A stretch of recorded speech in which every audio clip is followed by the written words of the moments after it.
Bien le bonjour à tous. Aujourd'hui, nous allons voir les 4 paradoxes de Zénon.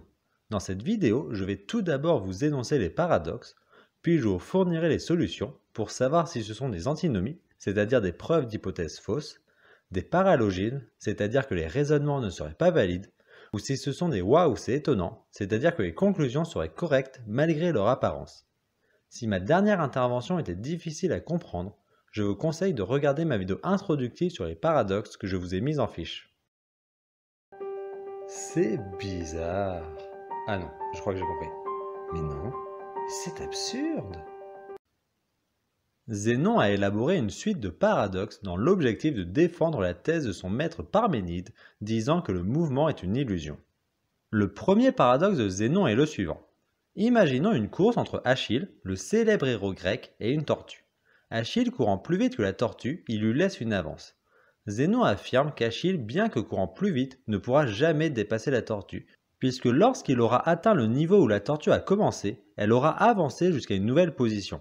Quand il aura atteint cette nouvelle position, elle aura encore avancé, et ainsi de suite à l'infini.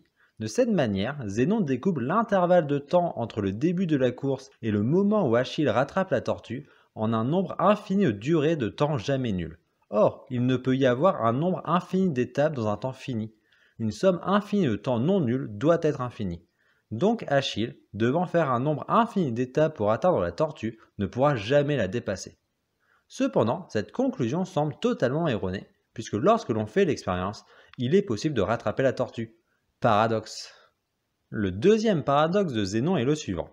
Imaginons un archer qui vise une cible.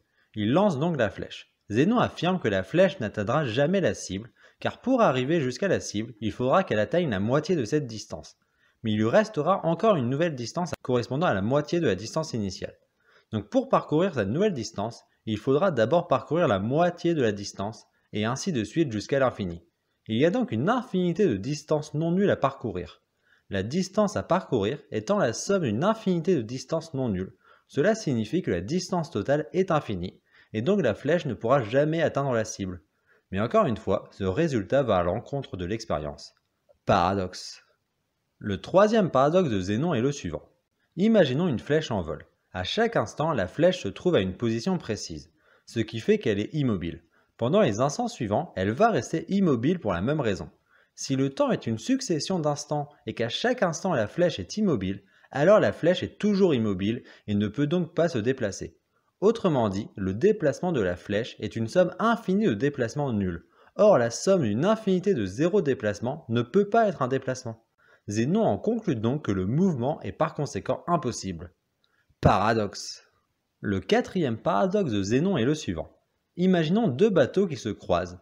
Du point de vue d'un observateur extérieur, le premier bateau aura une certaine vitesse qui ne sera pas la même que du point de vue de l'autre bateau. Zénon en conclut que cela voudrait dire que le mouvement est relatif. Rejetant cette idée, il aboutit au fait que le mouvement n'existe pas. Paradoxe. Je vous laisse mettre sur pause pour que vous réfléchissiez à ces paradoxes pour savoir ce qui pose problème. Est-ce que ce sont les hypothèses qui posent problème, les raisonnements qui ne seraient pas valides ou les conclusions qui seraient étonnantes mais correctes?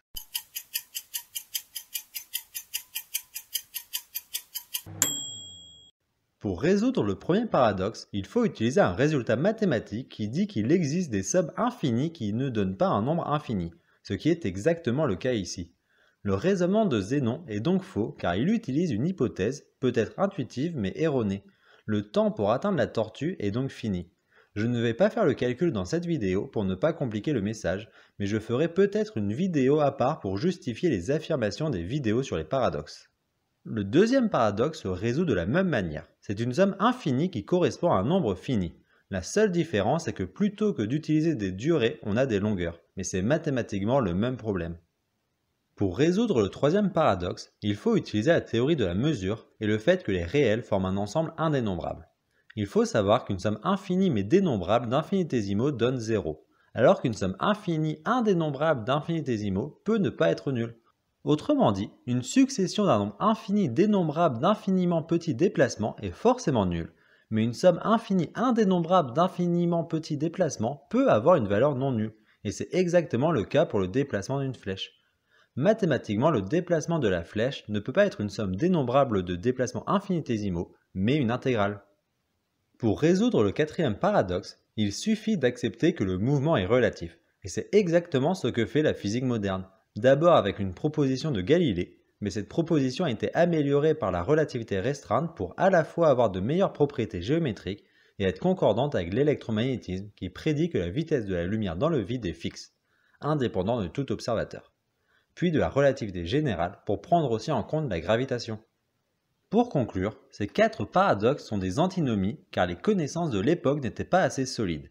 Il faut se rendre compte que les outils permettant de comprendre ces paradoxes sont complexes. Il faut utiliser des outils modernes des mathématiques et de la physique comme les sommes infinies, les intégrales et la relativité. C'est pourquoi je trouve remarquable que Zénon ait réussi à construire ces paradoxes. Cette vidéo étant maintenant terminée, je vous laisse vaquer à vos occupations. Au revoir!